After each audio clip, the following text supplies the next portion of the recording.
Well, after its withdrawal 6 years ago from World Rallying, Michelin is back with the IRC, joining the Intercontinental Rally Challenge for the 100th anniversary of the Monte Carlo. Yeah, quite an event to come back with. 121 teams involved in this 79th edition. 5 different types of tyres out there, static snow tyres included. French manufacturer faces a real challenge though. It's a difficult one to call the Monte, and we saw that later on in the afternoon, where those that had dared to go with a slightly harder compound actually picked up some fantastic results. Here's a new innovation for us. So this is the Simulcam, new to the IRC. We can track 2 drivers over a period of up to a kilometre using a static camera and then compare their technique. We saw some really interesting differences between Solberg and Hannanen today. Solberg the winner on this particular comparison, and Hannanen very much the winner on another one later in the day. Great new piece of technology for the IRC. Super job. We'll be seeing that every single day. So what about those clubbers from different countries? Hard times for Daniel Elena. Clutch on his Citroen DS3 out of service. Oh dear, dear, dear, dear. So what now? Pull on those straps and it's maximum attack for the small Fiesta.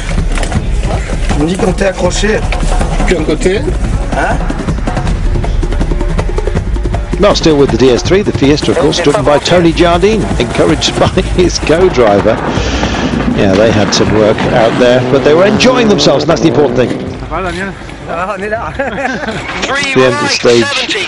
Good stuff, Tony. Good stuff. On board, indeed. Good stuff. Always nice to hear encouragement for Tony Jardine. Bonjour. Magnifique. Fantastic.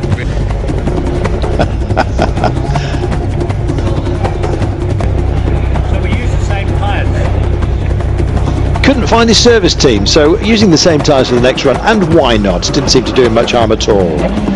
Bad luck though for Manuel Villa. Yes, he retired unfortunately, crashing on the 3rd. We'll be back with more. The remaining stages of the opening day of Monte Carlo 2011. Stay with us.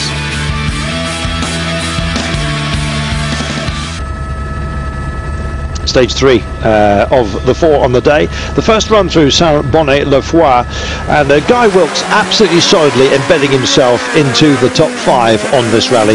Great performance. He said it's a huge honour to be the man that opens the 100th anniversary of the first Monte Carlo, and he was pretty solid in 3, 13 seconds down on the winning time from that stage. Minute and 4 though off the pace by the end. We had some wonderful onboards, and Sarrazin as well, Andrew. He was great, wasn't he? He was amazing. Now we can hear the intercom here. What we didn't realise until the end of the stage was Sarrazin could only hear it for the first half of the stage.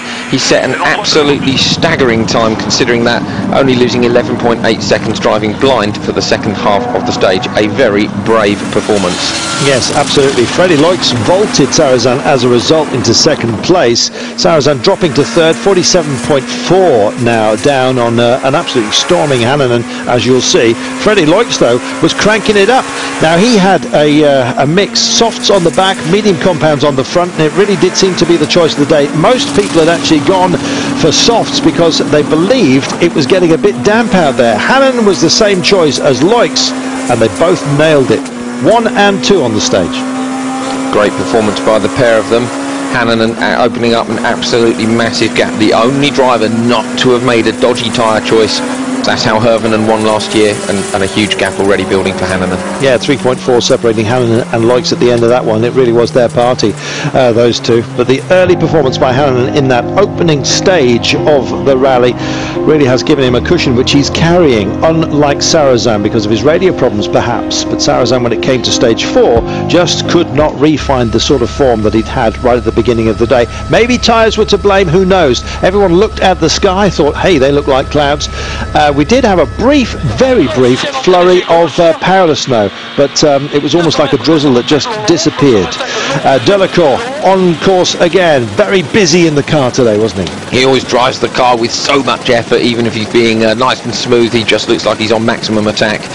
8 years since his last Monte Carlo, and not quite the fastest. Said he knew the roads better than anyone else, but very happy to be here. Yes, Bouffier on stage 4 as well, had a half decent run.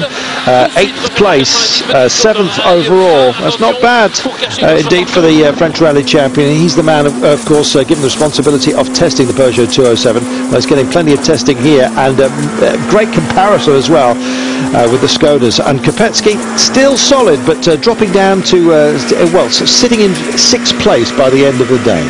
Kopecky just couldn't put his finger on what exactly was the problem. He said the car felt good, he didn't feel he was on particularly the wrong tyres, but he couldn't produce the times. In fact, stage 4 of the day for Kopecky was a good performance, 5th, 9.1 down. Look at the speeds that we were getting up to.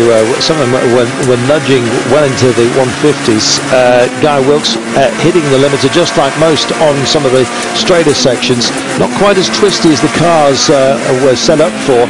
I think a few little changes will be going on overnight, and they'll be rebooting themselves, I think. So, because of the weather, apart from anything else. They will, and not only that, Carlton, they haven't been back to main service today, so the only thing they can really do is go a few clicks on the dampers, and several drivers at the in-control tonight said the car was too soft, we were expecting it to be colder, we were expecting it to be wetter.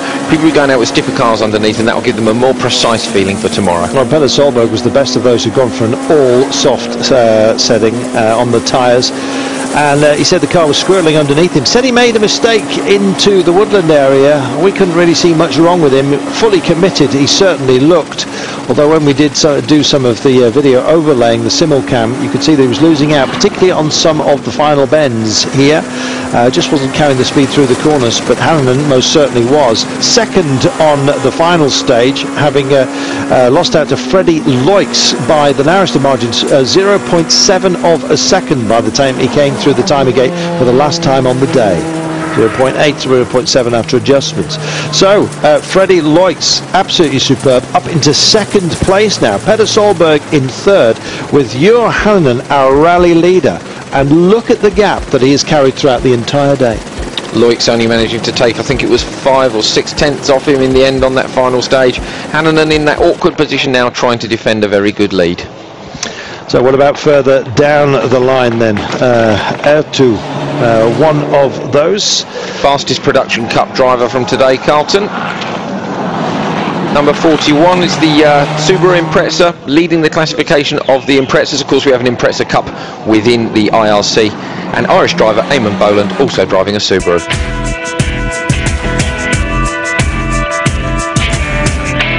Well, at the end of the first day of the Monte Carlo, Daniel Elena still in the race, 77th after 3 stages, so maybe a chance to reach his goal of getting back to Monte Carlo. Meanwhile, 70th after the first very selective 3 special stages. Tony Giotti also be very optimistic, reliable, consistent.